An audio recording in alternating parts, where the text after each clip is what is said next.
Hello, Canucks fans. Welcome back to another episode of Canucks Conversation, brought to you by Bet365. We're coming to you from the Pacific Toyota Dealer Studios. Visit shoptoyota.ca or your local Pacific Toyota dealer today. My name is David Pedrelli. I am joined by Harman Dial. All right, last night's game. The best 10 minutes in franchise history. My goodness, they outshoot the Flyers 10-0. They score a goal, but Dan Vladar, he was there to shut the door afterwards, and then the Flyers score one against the run of play. That first 10 minutes, that's all I want to talk about with last night's game. It's the exact same thing I noted down. Not obviously in franchise history. You're obviously saying that tongue in cheek, but it was the best start they've had to a game all season long. You mentioned the shots 10-0, but just shift after shift for them to control the puck in the offensive zone and really push the Flyers against the ropes, generate shots, dominate puck possession. The Flyers looked sloppy with it. Vancouver's forecheck was forcing turnovers. Their own zone exits were really clean. They were connected up the ice, and it was a conveyor belt of one line controls, then the next line controls. Everybody was in on the action. It wasn't one player dominating. And you thought, all right, is this going to be a game where the Canucks, especially once they scored the first one, where they can get a second one and then just use that head start to really close the game and pick out a victory. But then, man, from the 10-minute mark of the first period onward, the Flyers flipped the script and the opposite happened, where the Canucks were just under siege for the rest of the night. And I noted this in instant reaction. A good marker of if you're a good team, like a really good team, is if you have an off night, if you have a bad start and you're able to just find your legs and be like, okay, we're better than this team. We're just going to start outworking them, outplaying them. We have more skill. We're just going to put the hammer down. And that's kind of what it felt like the Flyers did to me. Absolutely. Especially, I think early on, part of it was that the Canucks were playing really well, but also the Flyers were just so sloppy with the puck. It was the kind of start where from their end, I'm sure Rick Tocchet would have been furious at the way that they were just on their own place trying to transition up the ice, just missing passes. They couldn't get their forecheck established, which is obviously a huge part of any Rick Tocchet team. And then you could tell once they found their legs, now they're winning loose puck battles. Now they're forcing Vancouver's defensemen into mistakes. And I think that was a key part of why the tide completely shifted. Is through the first 10 minutes, I had it jotted down in my notes. Whoa, the Canucks are actually breaking the puck out pretty cleanly. And then the last 50 minutes of the game, for me, one of the biggest notes was, boy, the Canucks defensemen are having a tough time transitioning out of their own zone. There are a lot of sloppy turnovers in their own end. And not just the defensemen, but the forwards as well. And this is one of the issues that the Canucks are going to deal with following the Quinn Hughes trade. It's also what stood out to me during the Seattle game where, they won in a shootout, but we noted that they were decisively outplayed at 5-on-5. And this has been building for a number of games where the Canucks are giving up a lot of shots again, the last handful maybe. And to me, part of it is positionally in zone, they need to be tighter.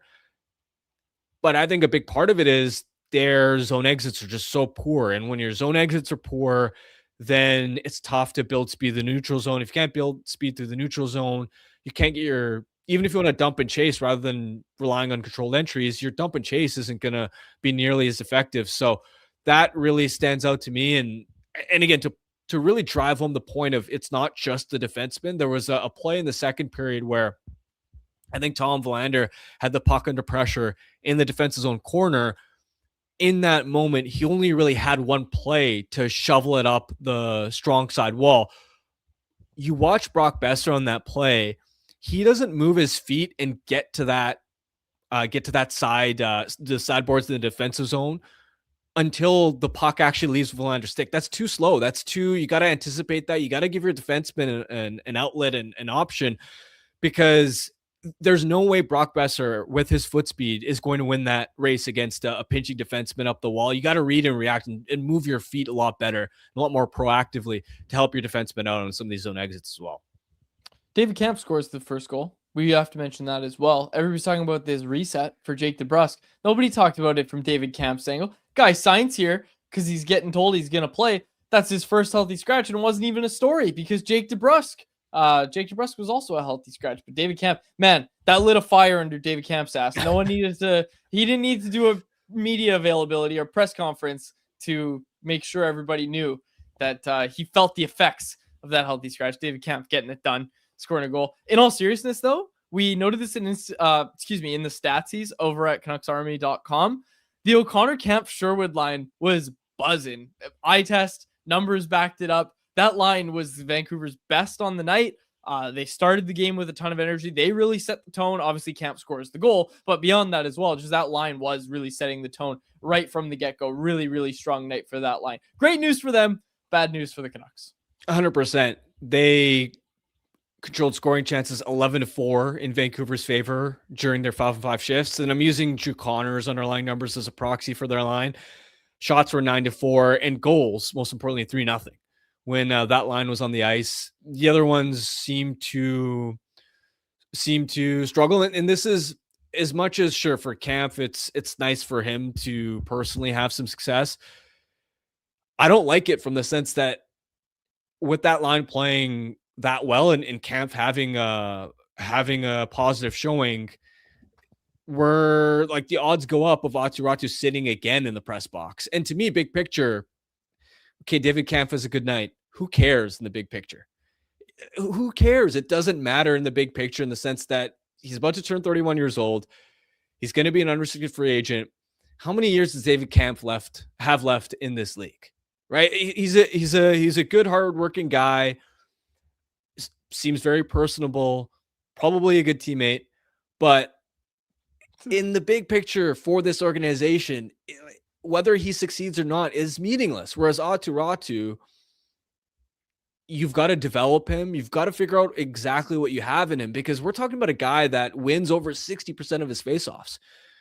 For him to be so good in the faceoff dot at that young of an age, plus already putting up 5-on-5 points at a respectable bottom six clip, the only way he's going to develop and round out the other parts of his game is by playing, by making mistakes, by learning. He's not going to learn a lot from the press box. And that to me is a concern, especially because not just Filipino potentially coming back soon, but could Teddy Bluger come back in within the next few weeks as well? How is Aatu Räty going to get into the lineup when one or both of those guys are back too? I'll tell you how. You have to trade everybody. Like, you got to start making trades. And Aatu Räty doesn't have to play center. Like, Aatu Räty can play the wing, but you've got to start making trades. And I even wrote it in my notes, don't get fired up about trading veterans. But honestly, we're talking about Drew O'Connor and Kiefer Sherwood and David Kemp even as well. Having a great game, great line for the Canucks. Yeah, great. In the big picture, it really doesn't mean that much. And again, we're talking about UFAs and trading UFAs, which is the absolute bare minimum. Like, that is what bad teams that are missing the playoffs do. They trade their UFAs. The Canucks need to do more than that. Like, I was watching last night's game, and I don't want to turn this into a thing about, your Garlands, your Ronix, Besser. I don't want to turn it into a thing about that tier. But I was just thinking to myself, like, why can't they approach Drew O'Connor and just say, like, hey, would you like to go to a playoff team? We know we extended you, but we didn't think it would go this way. It's gone a different direction now. We're going to look at trading you. Let's work together on this process. Let's all be adults about it. Let's work together on this process. Why is that not a thing that's being done? And maybe it is. But what I mean is, it's not being talked about. It's not in the rumor mill. It's not something that insiders are thinking that the team's going to do. The team's made no, they've given us no reason to believe that they're going to explore a move like that. But, like, why not try to get a third round pick for Drew O'Connor? Why not get more? Great. Because this brings me, you must have been reading my mind, to the stat of the day, which is a presentation of Uber Eats. Uber Eats is enabling fans to maximize their fandom all season long with exclusive game day deals on the app. From game day eats to paper plates and napkins if you're hosting, to all the ingredients you need to make your favorite game day dip. Before, during, and after the game, Uber Eats is assisting every fan's hockey experience all season long. Hashtag crave the stats. Of all the smooth transitions you've had to stat of the day, which you crushed, by the way, That was the smoothest. Well done. Well done. Harman dial, ladies and gentlemen. Continue. Appreciate it. Although I wasn't thinking we were going to turn to stat of the day this early, but you were reading my mind with O'Connor. Scored 10 goals in 39 games, on pace for 20. He's playing unbelievable hockey right now, and it's not as if it's because he's stapled on a top 6 line, playing with really talented line mates, and you're looking at, if you're a contending team, you're not looking at, oh, he's succeeding with the kind of opportunity that he wouldn't get on our team. Drew O'Connor is having the success on a third line with other third line caliber line mates. So for him to be playing this well right now, I absolutely think the Canucks should be considering selling high on him, especially because he's got 2 years left on his contract, meaning you get 2 playoff runs out of him, and that's valuable for teams that want middle six help, but maybe don't want to give up a draft pick for a rental per se, right? I think about the Winnipeg Jets, for example. The Winnipeg Jets need speed in their middle six. Or I don't know how much of the Jets you've watched this season, but it's the Scheifele line can produce, and then their bottom 9 has no secondary offense, and B is Jonathan slow. Taves is their 2C. They're this one of the slowest teams in the NHL. They need an injection of pace in that lineup. But the Jets are in a spot where, because they've slid in the standings so far, they can't justify giving up picks for a rental. But could it make sense for the Jets to, would O'Connor be a potentially appealing destination for the Jets? Now, part of the thought there is that like you'd have to, like, O'Connor maybe would have them on his no trade list, but Drew that's just O'Connor one has hypothetical. a no trade? He has a 12-team modified no trade clause. Oh my god. Why? Why? They paid him $2.5 million. They traded for him. Really? Come on. Was he gonna go test free agency if the Canucks didn't give him that 12-team no trade list? Okay. All right. Yeah, okay. So But anyway, that's just one example of why the extra year that O'Connor has left on his contract could make him appealing to teams that could be looking to buy non-rentals. And so absolutely, I think, because keep in mind, he's going to be a UFA in 2027. He's going to be 29 years old. He's not part of this team's long-term future. He's not part of the next great Canucks team. So why not leverage the opportunity when he is playing so well to at least gauge the market on him? And if a team is willing to give you, let's say, a second-round pick for him, I would pull the trigger on it. And I feel like Harm is just increasing. I feel like it's hard to come out and proclaim right now. Like, you can say they got to trade Garland, they got to trade Besser. You can say all that, and that's fine. Like, you're entitled to your opinion, and I don't necessarily disagree with it. But to me, the way to kind of view this team right now is, what do they have to do? Okay. They determined pretty early that they had to move their UFAs. And that's just every every team that's out of the mix. You sell your UFAs that you don't plan on keeping. That's a no-brainer. Okay. So we're there. But then you made the Hughes trade. Things haven't gotten better. Like, they looked like, maybe things will get better. Quinn's gone. They got these great pieces coming back in the Quinn trade. No, they're still young. Ogren's got to grow. Bouillam's obviously got a lot of growing to do. Marco Rossi, you're hoping, can give you more than what he's shown so far as he gets more and more comfortable. So what's the next step then? Okay, now it's your tier of, like, Drew O'Connor. Maybe Marcus Pettersson? Do you put Marcus Pettersson in this tier as well? Yeah. His situation would be tougher just because he has a full no-move clause. Sure. But I absolutely would consider him in that conversation as well, because this is where, all right, if you look at Hronek and say, we need somebody to be the number one defenseman, we need at least one top pair caliber guy to show the young defenseman we have the ropes. Fine. Go ahead and do that.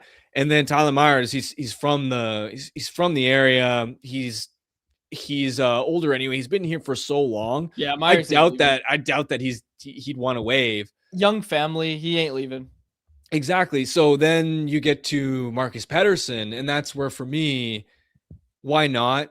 see if there's an opportunity, whether it's ahead of the trade deadline or maybe even in the offseason, to see if you can recoup the first round pick that you gave up to acquire him in the first place, especially because, as I talked about on yesterday's show, you can find a veteran Yes. number 4 defenseman in free agency.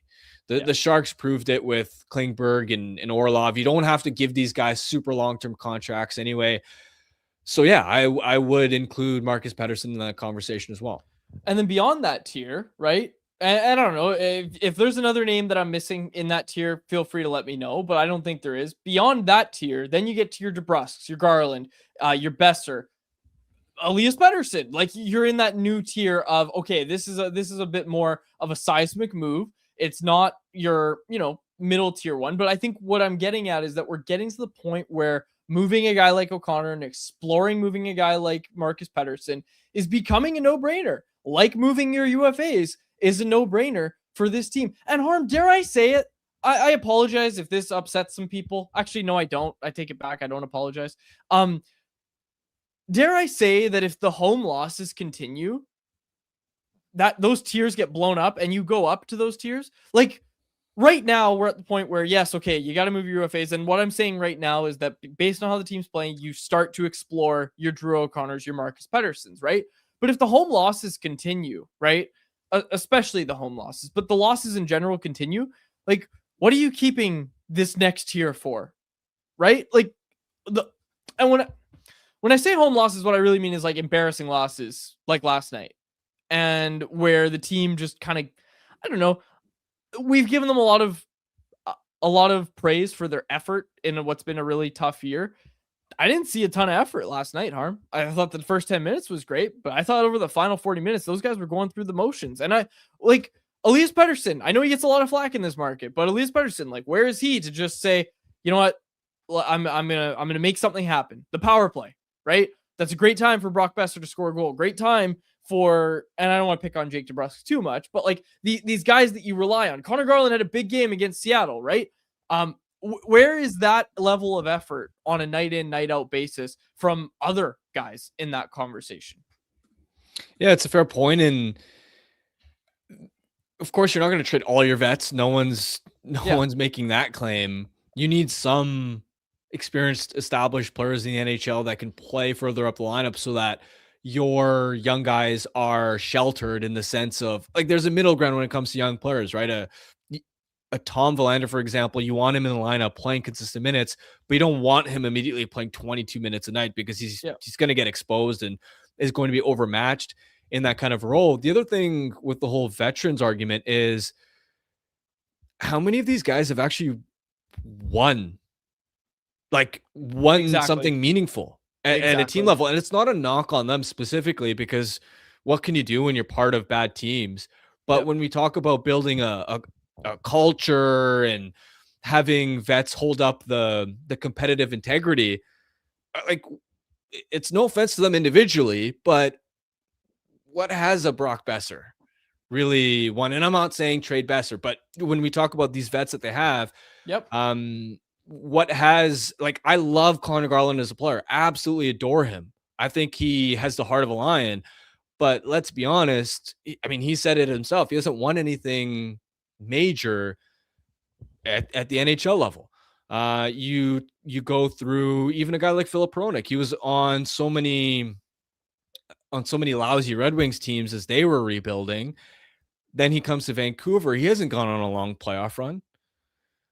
You just go up and down, and again, I'm not saying trade all of them, but you in my opinion should be open-minded about, like, you can't look at the vets you have right now and say, oh, these are best in class guys and we should keep all of them. 100%. And I looked at a night like last night where I just said, like, where are those guys? Like, where are those guys that we have to hybrid retool with a hybrid form, whatever. Okay, we have to retool with a hybrid form. We have to do that. We can't rebuild because we have to keep these culture carriers. I don't know, man. I'm basically what I'm saying is I'm trying my best not to come out and just say something, super bold right now and just proclaim something crazy. But I'm just saying that I think the way to view this team as we go along in the months, they got 4 wins at home, Harm.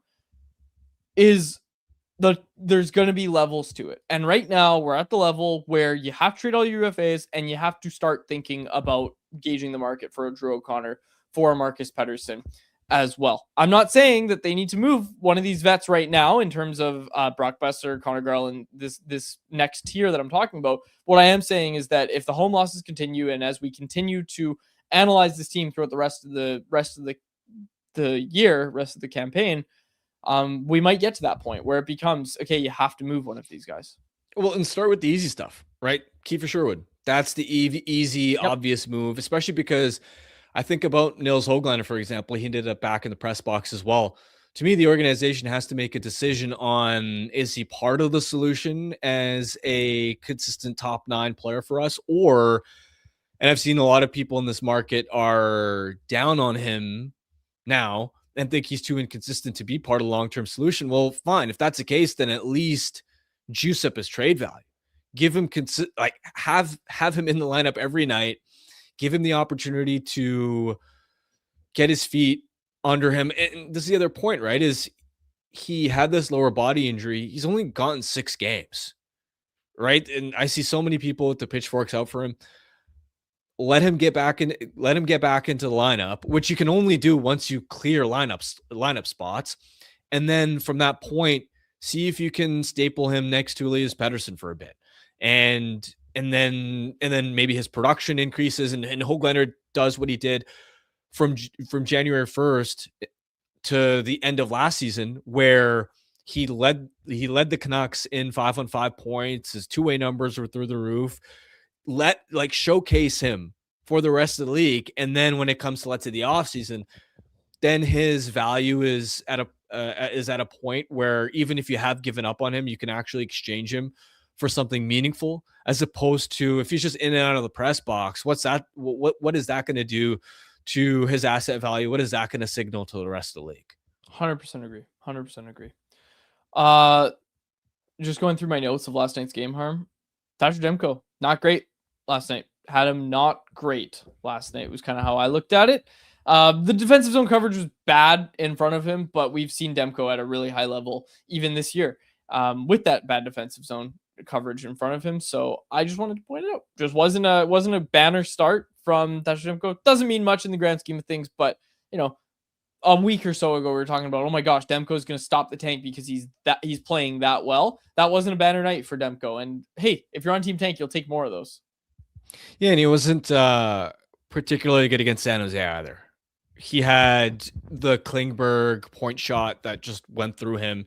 So a couple of starts below his typically high standard. No big deal in the grand scheme of things, but you're right.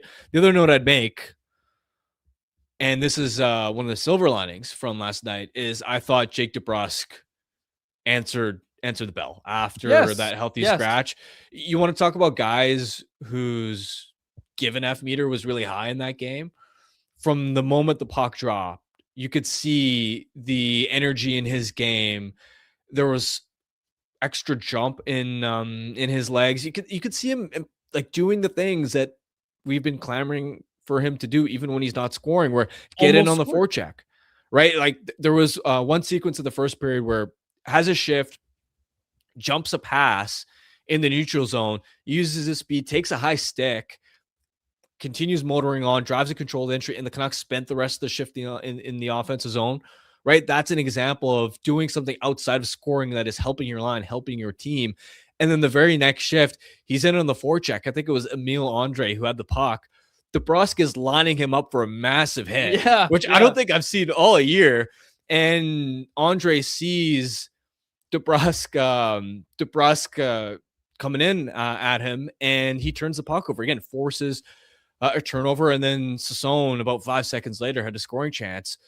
DeBrusk later hit the post in the first period as well. He had another opportunity, I want to say in the second period, where he drives the middle with a controlled entry, kicks it out to Linus Karlsson, drives to the net away from the puck. Karlsson hands it back. Tip just misses the net. So still not getting the finishing luck, but also had the pass in the third period to Spring Evander Kane for a breakaway. he was really noticeable all night to me. 100% agree. Okay, let's get to our Team Canada roster reaction, which is brought to you by our friends over at Greta, a great spot for all games, home and away. You can skip the line, not to pay cover on game nights if you're wearing the home team's gear. And of course, there's also the game day specials at Greta, which you can get at our next watch party on January 10th, which will feature a live recording post-game of rink-wide Vancouver. Come hang out with us, Jeff Patterson, Irfan Ghaffar, Harman Dial. Harm, we're going to have to start the wellness checks on you already. Gonna have a great time. Come hang out with us. Text 604-256-4022 to reserve your spot. Just tell them how many spots you want at the Canucks Army watch party. They'll know what you're talking about, and we're gonna have a great time. Great deals as well. $333 off select menu items, which includes the smash burger, phenomenal, and then $333 for select drinks as well. Doors open at 3 p.m. Puck drop is at 4 p.m. Vancouver versus Toronto. Come hang out with us Saturday, January 10th. Gonna be a good time. All right. Oh, sorry, Jacob. Jacob even reminded me that I need to get the super chats in. Sorry, Jacob. Jacob's just doing his best to keep us on the rails, and I'm going all over the place. We got a couple super chats here, and I want to read them. We got one from yesterday that came after we were off air, so I wanted to make sure we read it. It's from @HackOfAllTrades, who said, "I listen every day, but can rarely listen live, so just wanted to say you guys are the best." And it was a $10 donation to the BC Mental Health Foundation. We appreciate that. That is a very, very nice comment. And there's more. Man, people are paying money, giving donations to the BC Mental Health Foundation just to make us read nice comments about ourselves. I'll give everybody a hint. I'll read a nice comment about us even if you don't attach money to it. But I'll read this one because it came with another donation to the BC Mental Health Foundation. It's from Nick Pochak, regular listener of the show. He said, "Today's stat of the day is that Harm is hitting 1,000 with ad read transitions. Thanks for consistently great content for all of 2025, and cheers to an even greater 2026. Thank you, Nick. Just Appreciate nice that. super chats, like nice super chats from everybody. Our super chat charity partner is the BC Mental Health Foundation. If you want to make sure your question or comment gets in the show, hit us with one. The BC Mental Health Foundation is changing the face of mental health and addiction by spreading breakthroughs in care, public understanding, research, and knowledge exchange. Did you kind of I don't know. Do you kind of forget that today's New Year's Eve? I did. No, I didn't forget it. I have plans too. Like I'm going to a New Year's Eve party tonight. Well, gathering. I'm unk status. I don't go to parties. It's a gathering. But I like keep forgetting because it's Wednesday. It's like a Wednesday. I'm working and everything. I don't know. Back in the day, New Year's Eve used to hit different. That's all. Am I on to something? You were younger and probably just wanted to go out more. That's true. Well, but also we're not working tomorrow. We don't also have a show knew young tomorrow. me. You also knew young me. Young me didn't go out much either. Yeah, that's true.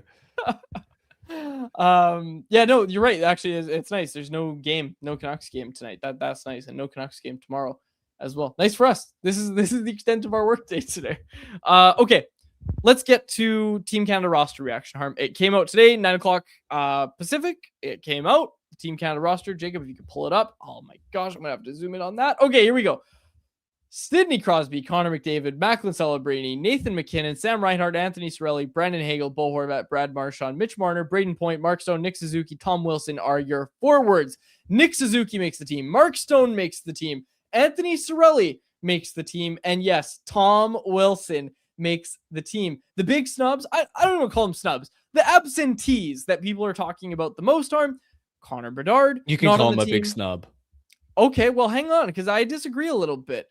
Connor Bedard, not on the team. Mark Scheifele, not on the team. Now, Cirelli's the easy one to take out, right? Because he's put up the least amount of points. He's there because he plays for John Cooper, and John Cooper really likes him and trusts him, which there's something to be said about that as well. But when you're looking at who you'd like to add on the team, I would probably have Scheifele there instead of Cirelli. I think he can do what Cirelli does, and he can do it better. Well, if you're going to take a pure offensive guy, take the better one in Bedard. Like Scheifele's not exactly a wizard in his own end. So if you're going to take a pure offensive guy, and Scheifele's a great player, don't get me wrong, and I would also take Scheifele over Cirelli, But if we're at that point, I'll just take Bedard, who's been an absolute game changer. I mean, look at the Blackhawks with him this season. They were hanging right around the playoff bar. And since he's been injured, they've plummeted. How many games have they lost? And what are they, 32nd in the standings right now? 30th. Okay, so they were 32nd for a bit there. To me, and I should preface this by saying overall, I think in their team selection, they mostly got it right. I don't think there's anything overly egregious, nothing that I don't think the reaction should be, oh, they did anything stupid or dumb, but there are one or two things that maybe I disagree with. And the one that I feel strongest about is leaving Connor Bedard at home in favor of Anthony Cirelli, especially because to me, you've got other penalty killers there. You've got, like, now that you added Tom Wilson, for example, and I actually really like adding him. And also, this is where I think they nailed it by, all right, if you're going to bring Tom Wilson, leave Sam Bennett at home, given how much he struggled this year. Tom Wilson is a top-notch penalty killer. He kills a ton of penalties for the Capitals. And so you got him, you got Hagel, you got a lot of other guys on that team who are proven PK1 kind of options. I don't know if you needed Cirelli there strictly for his defensive chops. I want Cirelli, or I want Scheifele there for Cirelli, and I want Bedard there for Braden Point. That was the other part of my take that I was going to get to, is that Braden Point, like, what are we talking about? Braden Point, like, what did he do at Four Nations last year? Wasn't he bad there too? Yeah, no, 2 points in 4 games. Towards the end of the tournament, though, he was the only guy that showed chemistry with McDavid. Oh, that's true. I guess that's important. And to me, the points track record, yeah, he's struggling this year, 21 points in 31 games, but his track record, I mean, last year, 42 goals. The year before, 46 goals. The year before, 51 goals. He's got elite speed. He can play center or wing. He can play up the lineup. He can play down the lineup. And playing with Kucherov, he understands and is familiar with, I'm not the best player on my line. I'm not going to get the vast majority of puck touches. And he knows how to adapt in that sense, right? Most of these guys that have been named to this team are used to being the best player on their line. And so when they all of a sudden aren't the best player on their line, they have to adapt and learn, well, how do I be effective with fewer puck touches? To me, Point is already familiar with that skill set. Not to mention, he's been one of the most clutch goal scorers in playoff history. So you know that he's a big game player as well. Point deserved to be there, even though he's had a slow start this season. Fair enough.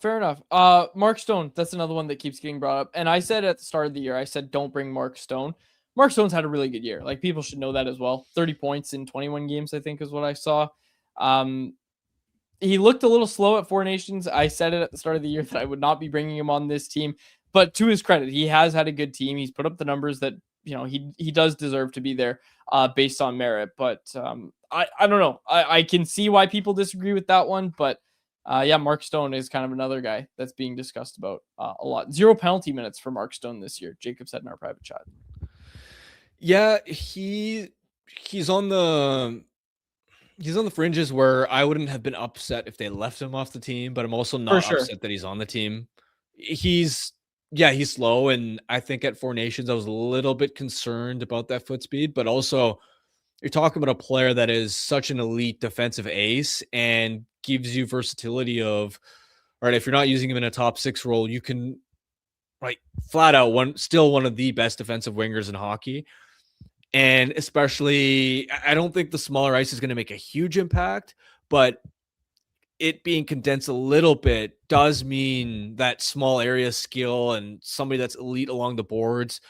I value those things. And when he's been healthy, he's been terrific for Vegas this season. So I'm not mad about that one, especially because he could be, like, I don't know if you've seen what he's done for that Vegas power play, but when he's been healthy, that Vegas power play has been just lights out. And then when he got hurt, it completely fell off a cliff. His playmaking down low is like, he's one of the best in the league at that spot. So whether it's on power play 2 or even if power play 1 struggles for whatever reason and you need another look, I like Stone as an option for there as well. And so I don't have a problem with him being on the team whatsoever.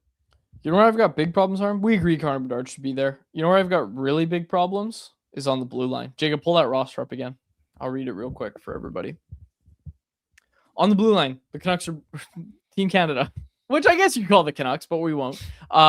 Team Canada, Cale Makar, Devon Toews, Travis Sanheim, Shea Theodore, Josh Morrissey, Thomas Harley, Colton Parayko, and Drew Doughty. Do you know whose name I don't see on there? Matthew Schaefer. Matthew Schaefer. The 18-year-old kid that, like Connor Bedard, is going to be on every Olympic team that you put together for the next 2-3 Olympics. And he deserves to be there on merit this season alone. He's got 25 points in 40 games. He's playing top 4 minutes. He's been a huge part of the Islanders' turnaround this year. This kid deserves to be on the team. He's got so much swagger. He's got a great attitude. By all accounts, he's a great teammate. He just seems like a great dude all around. Leaving this kid off the roster, I don't want to use the word shameful. It sounds a little dramatic, but for some of the names that they've decided to take, you can't find a spot for Matthew Schaefer. Come on. Yeah, I agree. I'm not as fired up about it.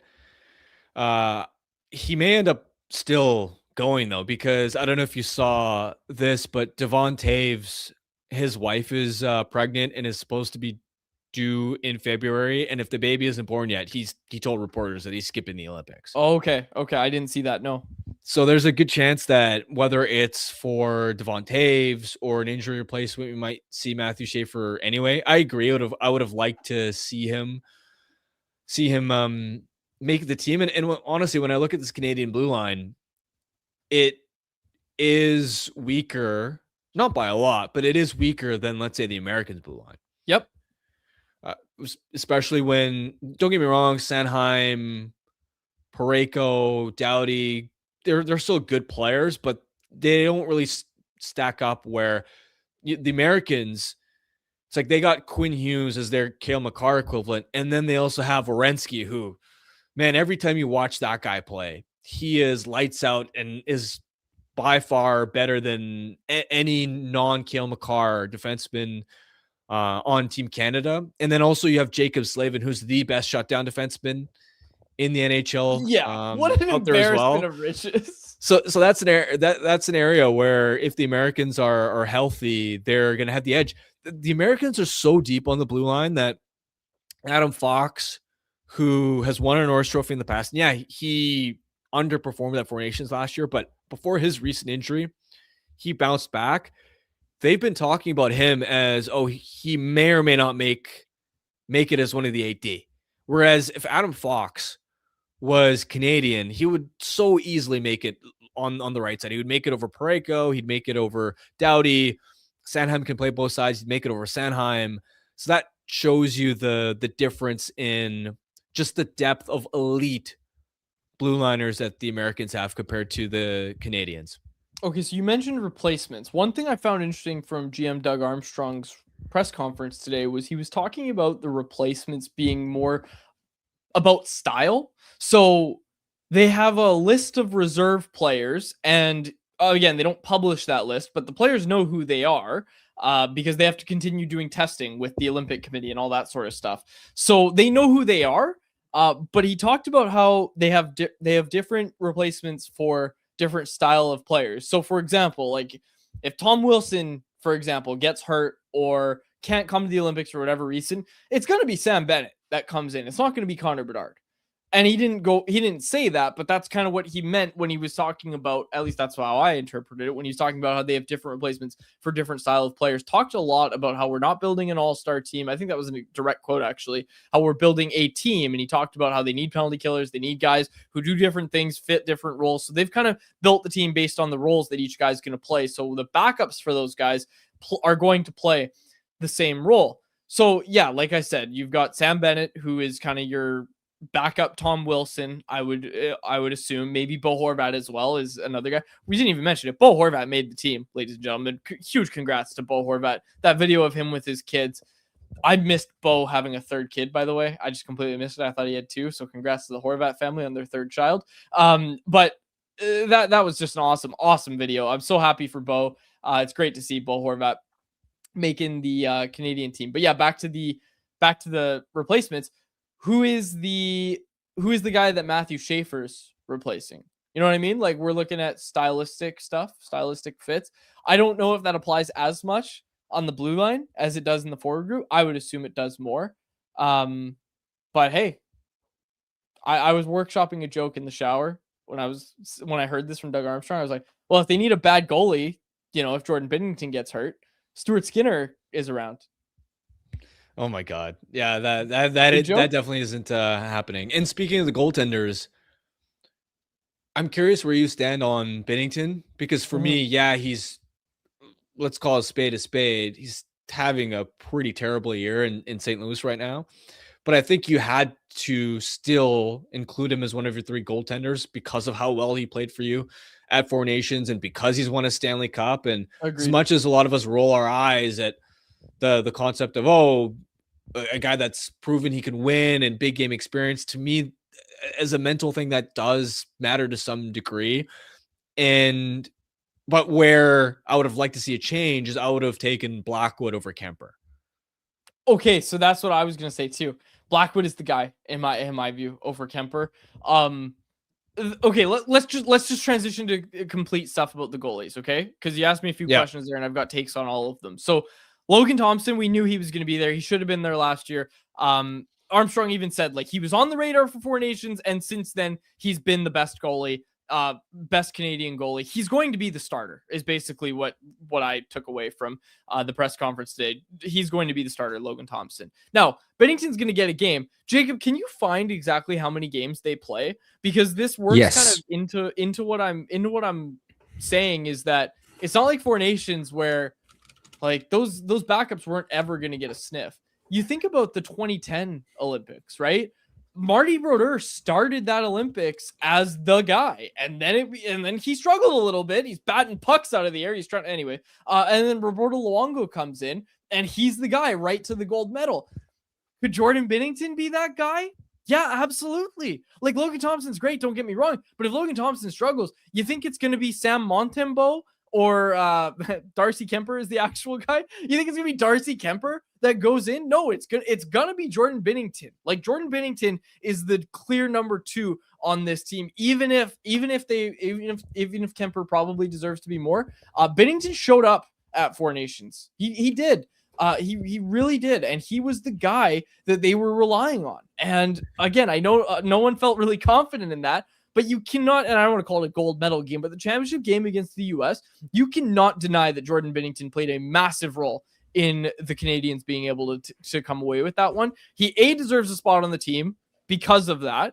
And B, like it or not, he's the guy. He's going to be the guy if Logan Thompson doesn't show that he can be the guy. And there's going to be time. And Jacob, you have an answer. Just turn on your mic and tell us about it. So interestingly, they start the tournament with back-to-backs. They play Thursday the 12th and Friday the 13th, and those are their two tougher games. That's the Czechs in the first game, so that's the toughest team they're going to play in the round robin, and then the Swiss in the second game.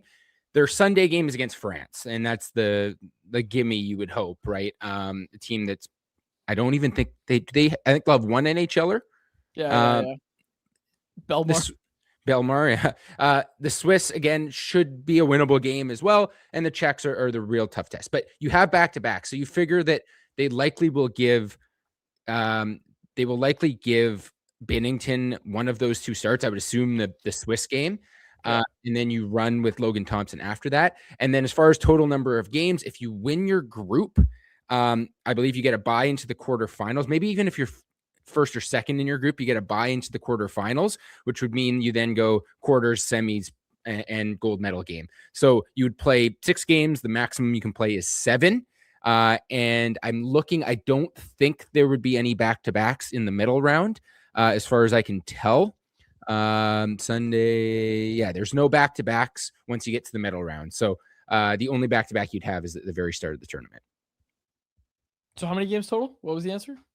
6 or 7, depending on where they finish in the group. Nice. But that's my point, right? Is what wasn't 4 Nations like 4 games total? It was 4 games total, correct? Yeah. So you have more time. Like you have more time to make goaltending decisions is what I'm getting at. And it's gonna be Thompson to start.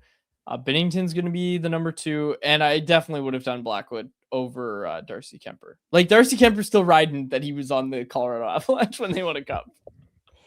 Yeah, and you watch LA play, and this is an observation that, or like a conversation I had with your answer as well, because last year I was bringing up, Kemper's numbers, even adjusted for the environment in LA, are pretty good, and Trent told me, yeah, but how many of those are rebounds that Kemper should swallow up, but then it leads to An extra shot that boosts his goals saved above expected metric. A really good point. And Blackwood, when healthy, he's been lights out since he got to Colorado. So 100% agree. Like that should be your 3. That should be your 3. It's not, but I also I'm very much so of the opinion that it doesn't really matter. Because if someone gets hurt, they could bring, like if one of these goalies gets hurt, they're gonna bring Blackwood in, you would assume, and Kemper's probably not going to play even if someone gets hurt. I don't think. So we'll see. We'll see how it shakes out. You never know. And sorry, one more thing, guys. Harm, you mentioned earlier about Adam Fox with the U.S. Emily Kaplan, who has been right on all of her reporting so far, reporting that Adam Fox will not be on the U.S. Olympic team. So wow, there you go. Any word on Miller yet? JT Miller? I know everybody's kind of itching for that. He's probably making it. If you've Yeah. seen Michael Russo's reporting. Oh, I haven't. What did he say? That he's making? Well, he did a piece over at The Athletic where he did what he's hearing about the Team USA Olympic roster. And he seems to think that Miller, Trocheck, and Nelson are all probably still making the team. No Kreider. But Miller very much sounded like close to a lock. Who's going instead of Fox? What's the US blue? I imagine it's like? Seth Jones. Right? Seth Jones wasn't there last year, but he played really well for Florida, won the Stanley Cup, and I think that raised his profile. Which I think is defensible. Absolutely it is. Absolutely it's defensible. They're deep. Like Seth Jones would be the number 2 or 3 on Canada.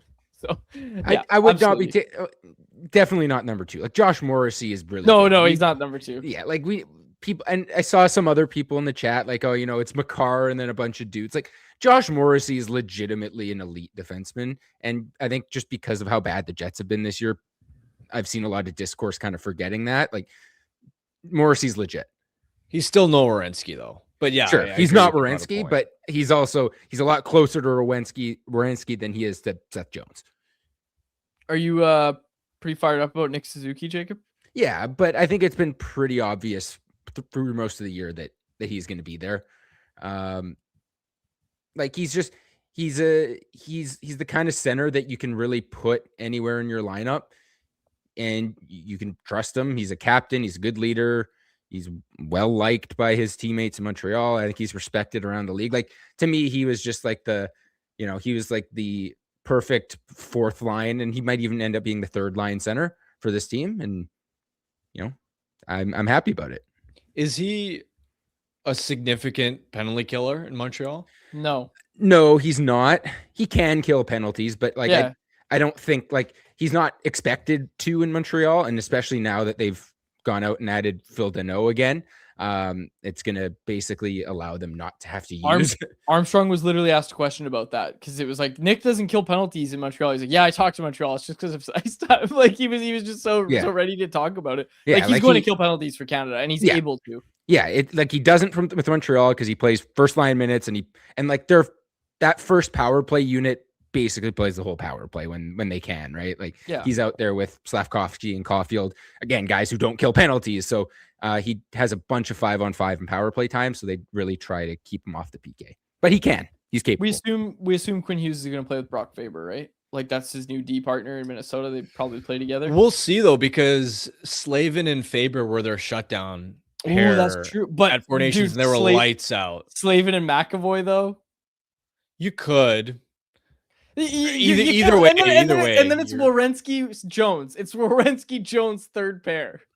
That blue line is nasty, man. Yeah, Kevin in the chat said Werenski Jones pair revived from Columbus. The difference though is and not to turn this into a Canada versus US comparison, but as much as we are talking about this US blue line, you look at the Americans, and for me, I'm wondering, man, if you're talking about the best forwards in the league, how far down do you have to go before you name an American, right? Because the Canadians got McDavid, they got McKinnon, you got Celebrini playing at this level. Meanwhile, is Austin Matthews your 1C if you're Team USA? Yeah. I mean, it's probably Jack Eichel, but it's not a good sign for them that Matthews, who was also quiet at Four Nations last year, has had an underwhelming season.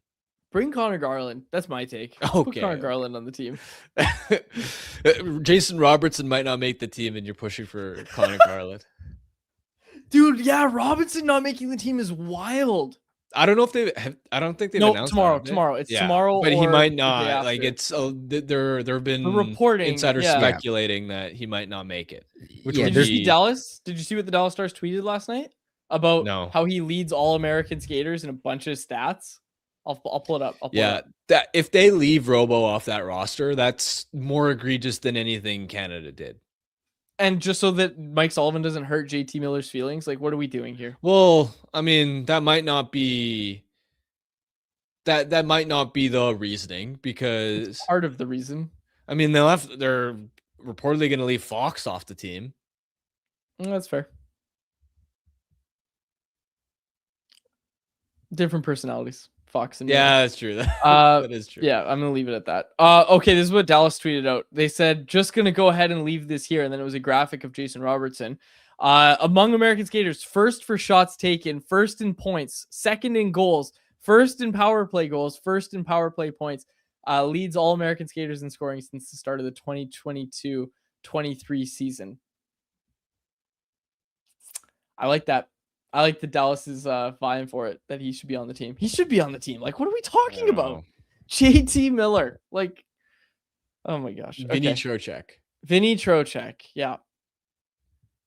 All right. I don't have anything else on the Olympic team. We haven't even started anyone else. So I think let's do that. There's going to be questions about the Olympic team, of course. So we'll answer those in anyone else, which is brought to you by our friends at Pacific Toyota Dealers and the Toyota Prius plug-in hybrid, a no compromise approach to electric vehicles that offers the best of both worlds. You can drive up to 72 kilometers on battery alone, enough to get you from downtown to the rink, the grocery store, and home to recharge. You can seamlessly transition from electric mode to the gas engine for a combined range of 962 kilometers. There's no sacrifices when it comes to horsepower style with its sleek, low, and wide exterior and sophisticated interior. It's loaded with tech that's actually easy to use. Plug in to recharge at home or at one of the over 2,000 public charging stations in BC alone. And now you can lease a 2026 Prius plug-in hybrid SE from $109 weekly at 3.99% APR for 64 months with $3,300 down. Visit shoptoyota.ca or your local Pacific Toyota dealer today. All right. Let's get some anyone else going in the chat. I'm about to post my number one story of the year, Harm. You want to hear what it is? Yeah, let's hear it. When Jim Rutherford did the Gary Mason article and said there's no good solution to keep the Canucks core group together with the Pettersson-Miller rift. That is the number one Canucks news story of the year, according to Canucks. You're just reopening old wounds with this series. Dude, so that's the thing. People were like, why? Oh, like, so bad you're rehashing this. We've done this for the past 3 or 4 years. And it's always, it's always fun to look back. Even like in other years, it's like, Canucks draft this player, Canucks do this or whatever. And now it's just drama. And it's like, that's how 2025 was. And unfortunately, the series reflects that, but I can't change it. Like, I can't, although some might try fraud the metrics to completely change history and rewrite what actually happened. We're not going to do that at CA. That's not, like, 2025 was dominated by drama, by trades that people didn't see coming. And that's why these are the top stories of the year. How close was Braden Coots making the team out of camp to the top 10? That didn't get into the top 10. That was like our training camp content, and we had a lot of training camp content that did really well, but I think that ended up coming in at like 15 or 16. But Coots being drafted was a top 10 story of the year. Hold on, let me look where it came in at.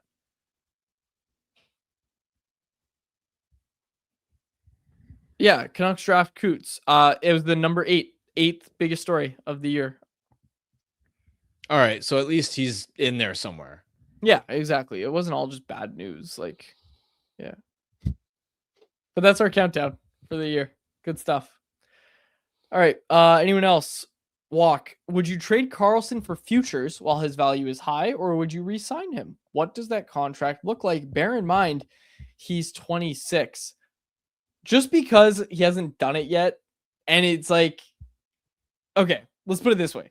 Do you think there's an NHL team that's looking at Linus Karlsson and is completely buying that without a doubt in their mind that he's just a late bloomer, and the reason that he couldn't crack double digits in goals, which he still hasn't done yet, but he's probably going to, the reason he couldn't do it is just because he's a late bloomer? Do you think there's going to be a team out there that says that and gives up a decent asset like a 3rd round pick or higher for a guy with 16 points in 36 games? He's been impressive in limited ice time.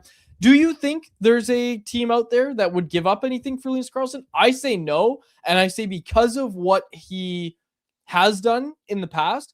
Like, if Linus Karlsson hits free agency, he's not getting a big contract, even with a weak free agent class. That's not happening. So you should be able to re-sign him on like a 2-year deal at like either 1 or 1.5 million. I would think at least. Yeah, maybe a bit more than 1 to 1.5, especially if he finishes the season close to 20 goals.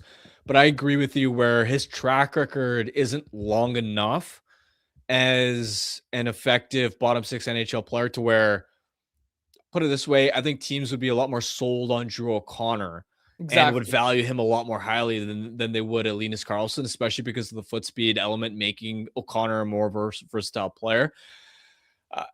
And so, yeah, I don't think Karlsson's trade value is high enough for me to say they should be looking to monetize him. I'd probably just look to re-sign him to a cheaper contract extension. Just chill in the chat said media should ask Quinn Hughes, if he will return to Vancouver and sign a free agent contract. You know, I'm already starting that narrative. Like I've been on, I think I said that like the day after he was traded. I said this is all part of the plan. He wants the Canucks to rebuild, and he's getting. Do it. I would love to see the look on Quinn's face. If I ask him that question, it'd be like when I asked him an absolute softball question about Spencer Knight, and he got all upset about it. Anyway, whatever. Oh, this is a good one. Karn said, what was your favorite hockey story to cover in 2025? I always love training camp. That's kind of a cop-out, but I love the content that comes out of training camp. Everybody's always so excited. Like, the players are so hopeful. I'm so hopeful. It's a really good time. I always love training camp. My favorite story to cover, though, I would actually say the Hughes trade. I've talked about it, but I was just hanging out with my mom, playing Scrabble at my house, and then I had to quickly snap into work mode, and it was just so fun. Like, I sweated through 2 shirts. That brings back the passion for me, honestly, the adrenaline, right? When stuff like that happens and you need to execute all your content at a really high level, you got to make sure everything's up timely. You can't miss anything. Those moments always do well for me. We did the emergency show where I had like 5 guests and I was kind of orchestrating everything behind the scenes at the same time. Again, like I said, I sweat through 2 shirts, and I don't get that fired up very often, but that was probably my favorite. That was a moment I'll look back on, not only for the year, but like for my career. It was like, where was I? What did I produce? What did we produce as a network with Canucks Army and everything? What did we do when the biggest trade in franchise history happened? And I would say we crushed it. I think we did a really, really good job. And yeah, 2 shirts later, I was really happy with it. Yeah, I was proud of the articles I wrote in the lead up and aftermath of the trade. Obviously not fun in general to know that Quinn Hughes is no longer going to be a Vancouver Canuck, and just knowing that the entertainment value of watching the team obviously goes down. Outside of that, though, to be honest, there wasn't like, it was fun covering the league as a whole because I write a lot of national content, and I was proud of a lot of the work I did. But at least from a Canucks lens, there wasn't a lot that was like, oh, I'm so excited to, like, training camp's fun every year. Like, that, it was fun again. But there wasn't put it this way, the 23-24 season when they won the division, made it to the second round of the playoffs, that blows anything that happened this year out of the water. What was your favorite story to cover from that year? Just the playoff run. I mean, seeing the city come alive, and I remember being in the building for pregame warmups before for game one against Nashville, and just seeing the atmosphere in Rogers Arena, the pent up anticipation of nearly 10 years between home playoff games. That was so special, and he was even making players emotional. We heard JT Miller at the time talking about it, Elias Lindholm.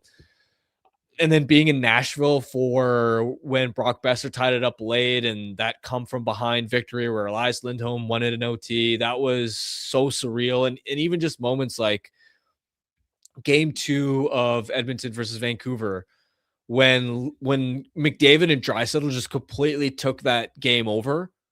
It was really cool to think, all right, this is like two of the greatest players of all time at the height of their powers on the biggest stage, just taking over a game, and there's nothing the opposition can do about it. And I'm live in person to watch this, to cover this. Like, that's one of the coolest moments of my career. So I'd say that entire playoff run was just, it's hard to put into words how special it was. The good old days. And people say media likes negativity. Just stop it. Just stop it. All right. RE45 said Quads building that shelf was peak content. That was good content. Yeah, I don't think there's anything else. You got anything else you want to say? Close out the year, Harm? No, we'll reflect back on your whiteboard prediction not tomorrow because we don't have a show tomorrow, but on Friday. I just realized the Canucks will finish over 500 prediction you made, which for a while, like, it might transpire, but thankfully, like I said, the tank is reserved for home ice, right? They go out on the road, win these games, not only in the road trip but in Seattle, but then they bring the tank out from the underground parking for.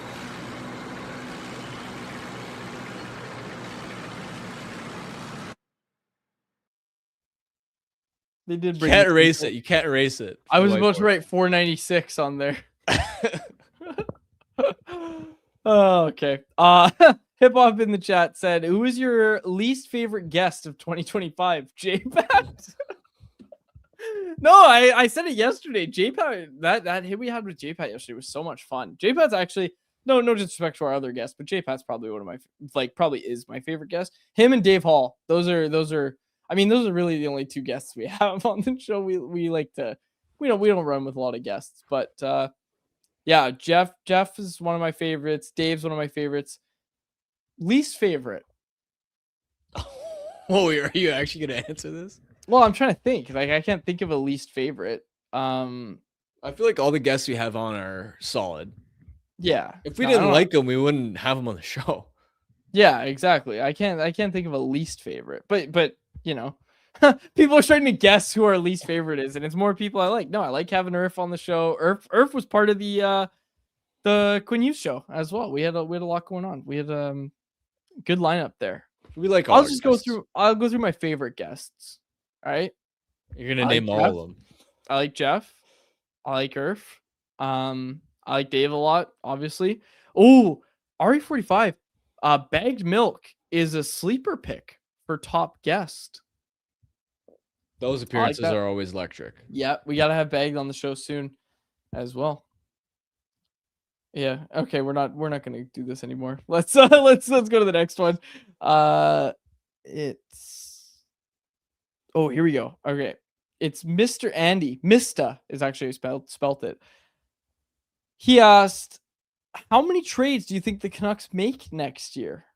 How many did they make in 2025? Jacob, figure that out. If you can go to the Puckpedia trade board, just how many trades the Canucks made.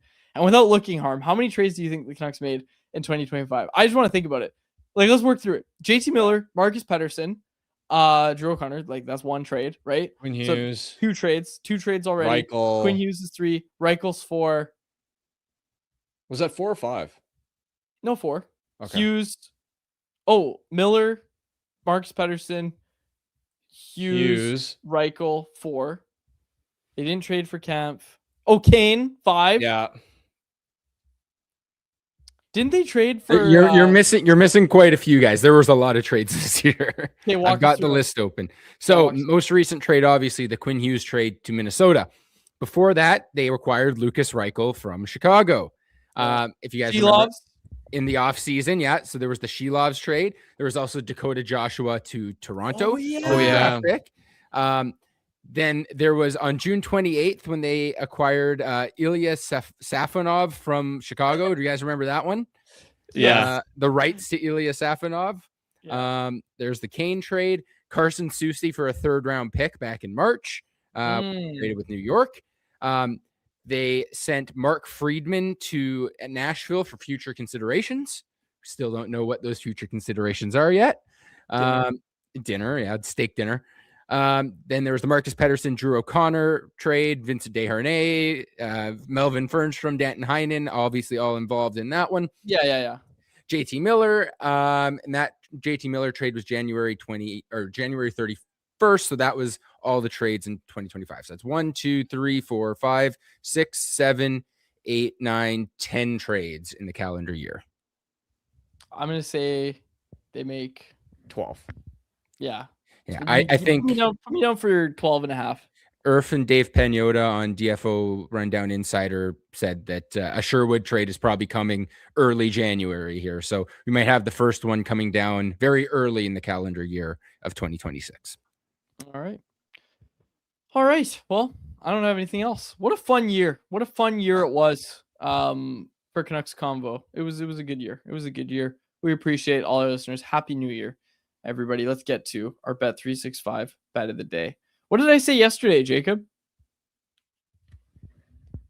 Let me double check. Oh, you took the Leafs on the money line yesterday. And they won. And they won? They did, yeah. They blew out New Jersey. 4-0. Never a doubt. A doubt. They hate Sheldon Keefe. All right. Tonight. Today, yeah, there's lots of NHL games going on right now. Okay, this is a rare one that we can do. The San Jose Sharks are currently beating the Minnesota Wild 3-2 with 11 minutes left to play in the third. We're taking Minnesota Wild live comeback. Minnesota Wild money line. You can get it at plus 225 odds. Minnesota Wild are going to come back in that game, and we're going to wrap up the show and go watch that one. So plus 225 odds, you can get Wild live comeback right now over at Bet365. Whatever your bet is, it's never ordinary at Bet365. Download the app and get on the game. Use the code NATION at Bet365. Must be 19 plus to play. If you choose to play, please play responsibly. Like I said, folks, thanks so much for joining us all year long. We're looking forward to chatting with y'all on Friday in 2026. Happy New Year, folks. For my co-host, Harman Dialer, and technical producer, Jacob Lazar, my name is Jacob Petrelli. Thanks so much for the episode of Canucks Conversation. Canucks Conversation is live Monday through Friday, every weekday at 2 p.m. over on the Canucks Army YouTube channel. Make sure you like, subscribe, and interact in the YouTube live chat every day with us, folks.